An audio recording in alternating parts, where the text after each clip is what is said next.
Welcome back in the kitchen-ish. I think we're in the kitchen. We're close to the kitchen. Air fryer's behind me. We're legit.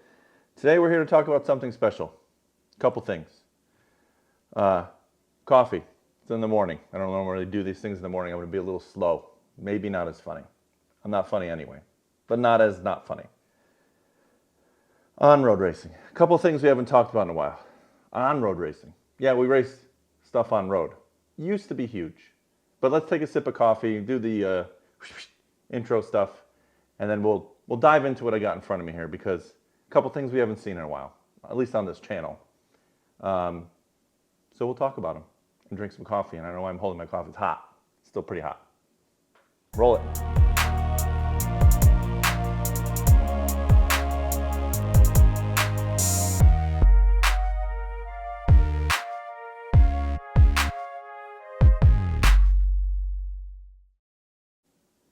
So, as I said in the intro-ish, I don't know if that was an intro, it wasn't really good. But a couple things I haven't talked about a lot. First of all, new lapel mic. If the audio sounds different, try something different here. Not doing front-facing camera. Can't look at myself. Really disappointed. But that's not the new stuff. It is, but it's not. The new stuff is what I have in front of me here. First of all, we're going to talk about who it's by, because this is the first kit. I got a computer here too this way. I'm going to be honest with you. Usually when I do these videos, I have no preparation. I open the box, I sit down, I look at it, and I talk about it. I mess some stuff up.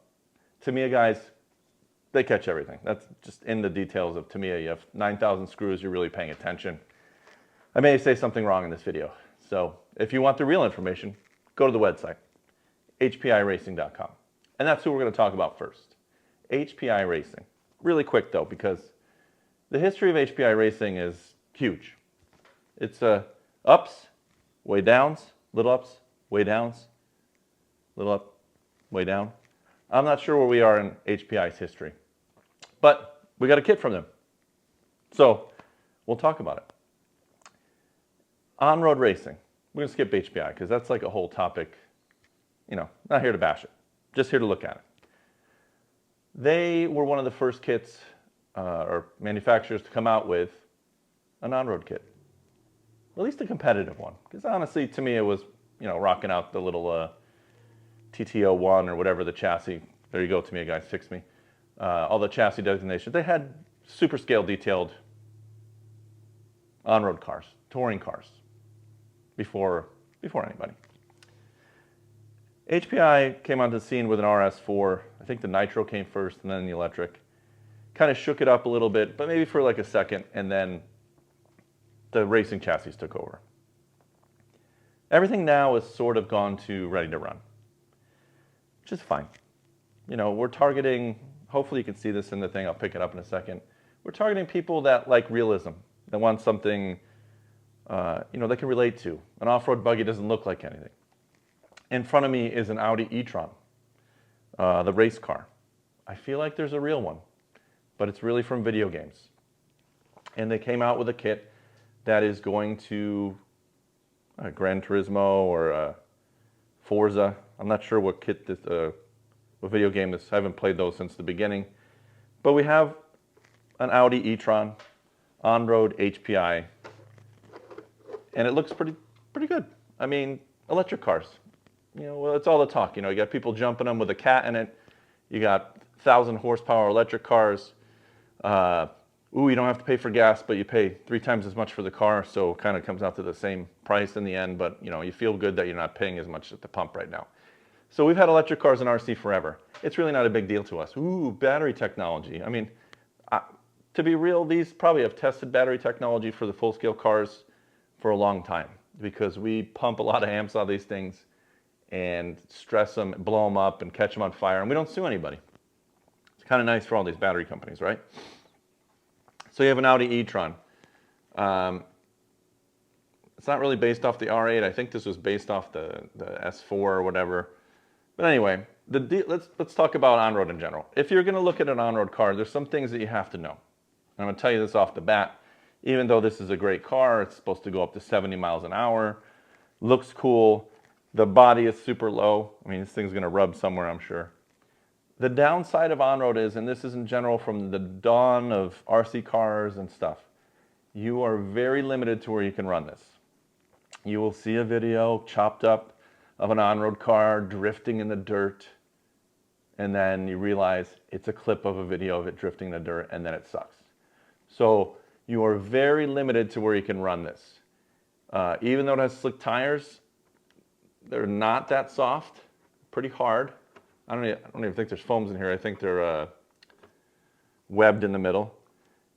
So traction is going to be an issue. If you have any pebbles, which is like if you hit a rock with your real car, it's going to upset this. Looks like it runs pretty low. I mean, you maybe have a couple millimeters of ride height. Not that much. So if you're thinking about on a car, I just want you to think about this. Yes, this goes 70. You have to have pretty smooth pavement, pretty big open area,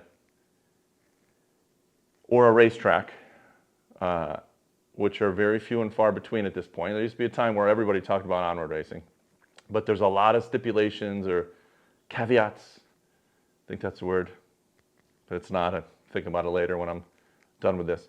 About if you're going to buy this car as your first car, because it may be a little frustrating. And none of the car's fault, it's your fault for not realizing that you can't really run this on anything really than a smooth surface. So if you got a local track that's running some on-road stuff, let's be real here, this is not a race car. You're going to get smoked on a track by a race car that doesn't have a 70-mile-an-hour top speed. But this looks good. Better than some of the bodies. So I want to go over the body real quick. It's Audi.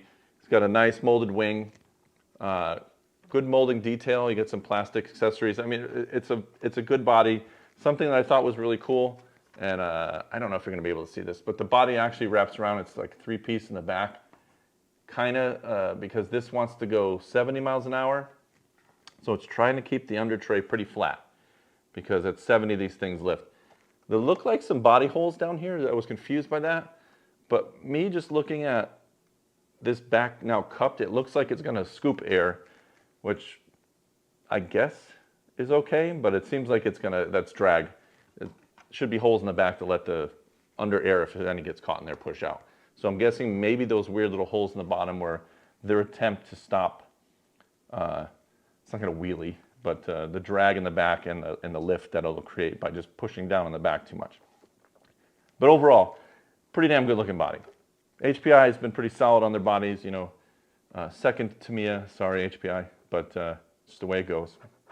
But that's not a bad second, because otherwise you start to morph into, when we get into performance things, we lose all the details and it becomes more about how the body performs and not how it looks.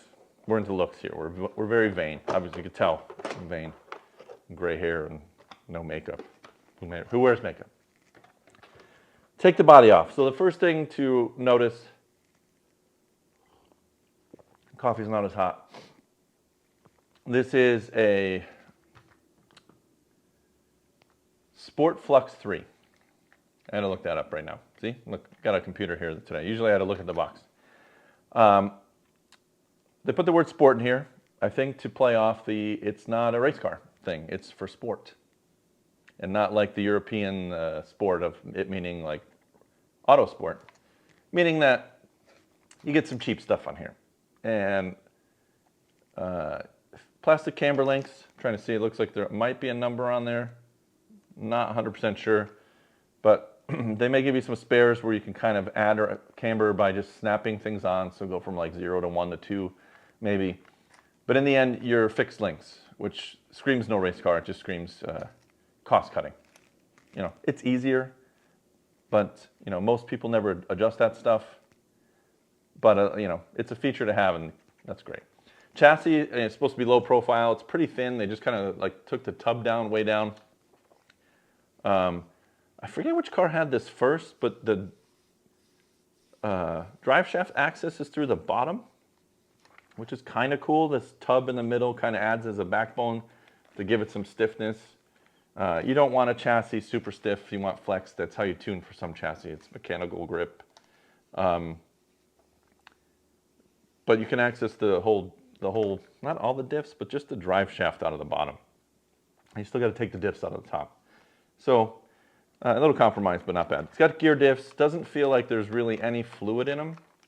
Very light, which is good for loose traction.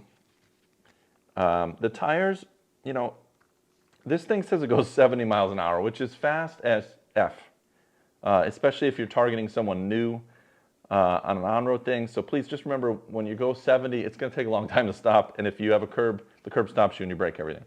But the tires, I don't know. I mean, I would reserve that for when I actually drive it to see if these actually give grip. They don't feel too grippy. Like I said, I don't really feel foam, but there could be foam in there. I can't really tell, but let's say there's foam there, but it's thin. It's just kind of very hard sidewall. You get these weird aero rims off the side. I think, sure, that's like the real car, like supposed to get airflow around there and make it go faster. They stick out past the body. I don't get it, but whatever. 3S capable. You have a Flux motor in here. Now I'm going to look to see what kilowatt that is, or kilovolt, gigawatts. So you're getting a MMH 4000 motor, and it doesn't really say. But you get 2 or 3S and Dean's plug, so it's actually got a nice plug on there. I don't know, it must be really Dean's because they use the word, which is odd. Usually they have a knockoff. And I just read the asterisks on the 70 miles an hour. To achieve 70 miles an hour, you will need a high-speed gear set. So it does not come with the 70 mile an hour capability. So I'm a little bummed out at that, to be honest with you. Like, if you're going to say it goes 70 on the box, it should better be in the box. Traxxas does that with their optional pinion. And I'll pick on Traxxas is that when you put that speed pinion on, you can't run the car that often. Everyone I've had has shut down. Again, it's for top speed runs. It's not for bashing all day. I'm assuming this will hopefully hit about 45 or 50, which is still very fast. Too fast for you. So if you want to take that as a challenge, go ahead. You have some cheap plastic oil-filled shocks, diffs, gear, as I said. Feature, look, this is a sport kit. I get it. It's ready to run. It's not packed with features, and then there really isn't any to have. I mean, I see holes for droop stops, but there's no screws in them.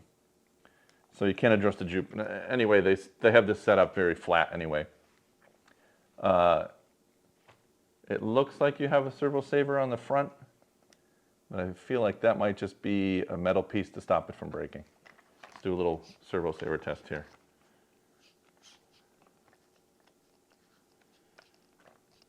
No servo saver, which is fine.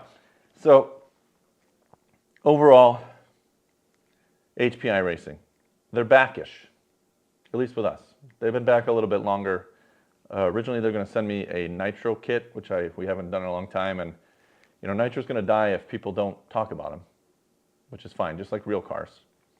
I got this. So we're going to do a review of this in the next issue, whenever that comes out. Some of you may be following us. We've been a little slow. Hopefully that'll be fixed. By the time you watch this video, an issue will be out, and this will be scheduled to be in the next one. And then you'll have my real thoughts of how it handles. Is it worth it? How fast does it go? Actually, I won't know because I don't have a radar gun. I'll tell you how fast it goes by feel. The butt dyno, you know, the old school way. Check out the links to go to HPI Racing. You can buy them in our A-Main referral link, which will also be in the video. It helps us just get a couple bucks every couple months. And if you love on-road racing and you love Audi e-tron, it's a great looking body. If you got some friends and all get the same kit, you can race anything, even though it has plastic links and shitty tires. You can still race it, which is fine. And you don't need a track. You just go to a parking lot and set up some cones, old school way. We used to use fire hose. Somehow we got hoses from the fire department. Why would they just give random people fire hose? I have no idea. But that was a thing. And yeah, HPI Racing, Mac, maybe. You're going to stay a while? You know, I don't want to, we're not discussing their politics, and I don't know who owns this stuff now, but you got to have spare parts, brother. This has been a problem for 20 years. That's my ending video. HPI Racing, hopefully you have spare parts, because that's why we're not toys. We can repair the stuff. But if you don't have parts, then you break it and it's gone. Good looking body. I think they have a few body choices. Sport Flux 3. So you can change it if you're not an Audi fan or you want to look at some other stuff. But we'll be testing this baby, and you'll be seeing if it works, and you'll get my opinion, which I don't know if I'm known for being pretty honest, but I'll let you know how it is. I don't get into the hype. You know, people send me stuff for free. I'll tell you that.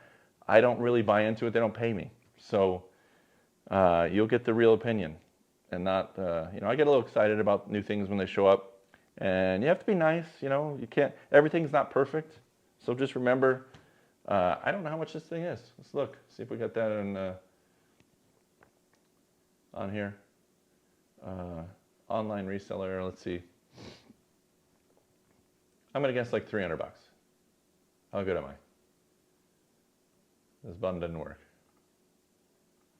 All right, I got some good news. I got the pricing. So, it's very strange, and I don't know if that's indicative of just HPI being not in major stores yet or retailers. I see a range from like $319 for a Porsche body up to like $550 for the GT, Ford GT. I don't know if it's GT40 or the GT. And so you're in between $300 and $400, which is about going market for a decent quality ready to run, at least with a brushless. So there you go. You got a couple $100, $400. You still need a battery and a charger, which 3S packs probably like $90, and an okay charger, another 90. So you're in at a decent amount. So you got to love it. Hopefully you love on-road. Listen to what I said in the beginning. But if you, I like the GT40 body. It looks pretty good. The Audi, not a bad looking body with that, the whole back end scoop. I don't know if you can see it. Seems like a weird thing just to have in the back, like not go all the way under, but you know, they must have tested some aero and seen if it goes 70 with that, it handles better. So we're out. Look for us in some future issue of Velocity RC Cars magazine. We are digital. You download a magazine. Currently only in a PDF form, which everybody knows how to use a PDF. You read it on your computer. You read it on your phone. You can print it out if you want a magazine. I get that question every once in a while. We don't print it. You can print it. It costs you like $40, I think, in ink. But check it out. It's only $10 a year. I haven't raised the price in 10 years. $10 for a year. Even if I only made one, it was worth it. It takes me forever.